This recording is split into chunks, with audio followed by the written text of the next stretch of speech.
Hey guys, in this video we're going to talk about the goiter, okay? Let's kind of go through it. First of all, you have a hypothyroid case. That's a low thyroid. That could come from a low amount of iodine in the diet, okay?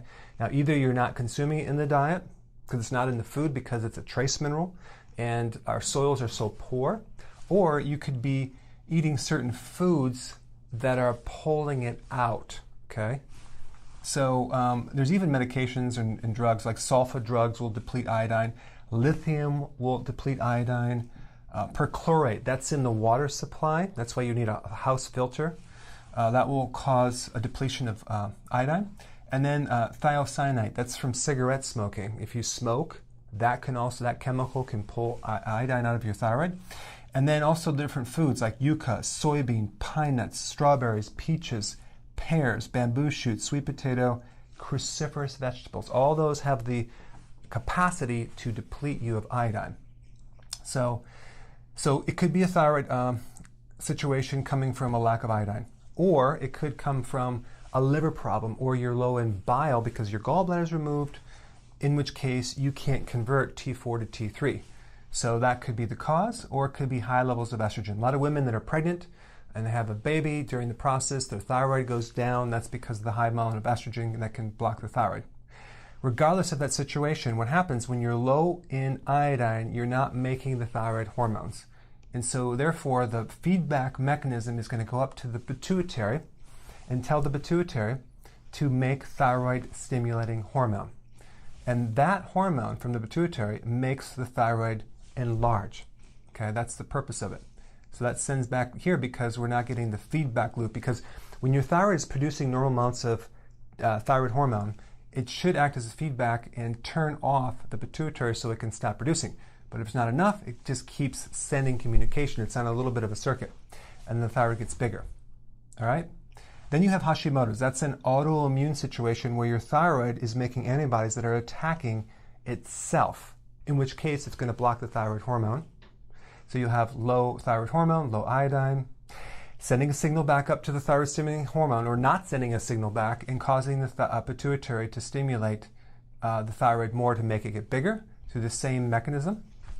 But in this case, it's an actual iodine deficiency. This is an immune reaction.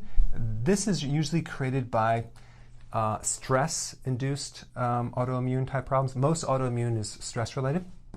In this case, you would want to take iodine, and you would also want to take selenium. Okay, selenium is very important in the conversion process and also the production of making thyroid hormones. It's part of a certain enzyme that makes thyroid hormones.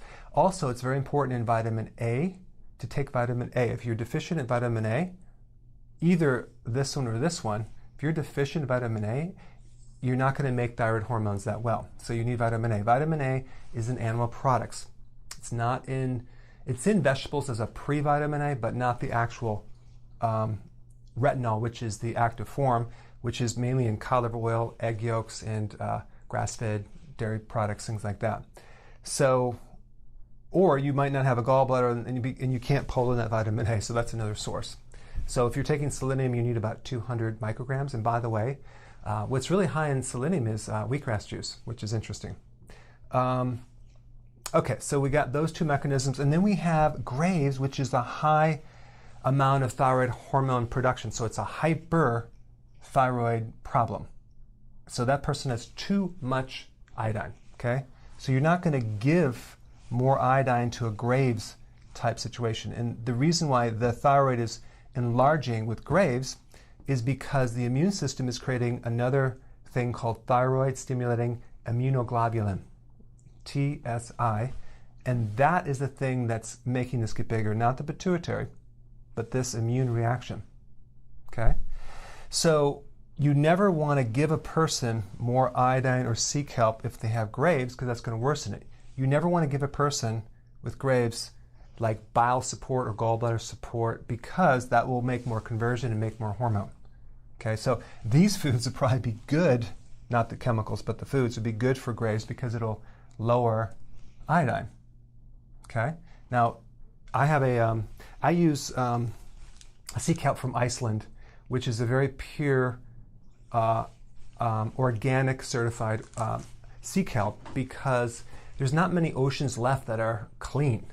So that one is very clean. It doesn't have any chemicals in it. It's highly pure, and you would take that in the morning. Of course, not if you have Graves. Don't take it before you go to bed because it increases energy. Okay? So I just wanted to kind of give you a background of what is behind goiters, and it doesn't necessarily have to always be a hypo. It could be a hyper. All right? Thanks for watching.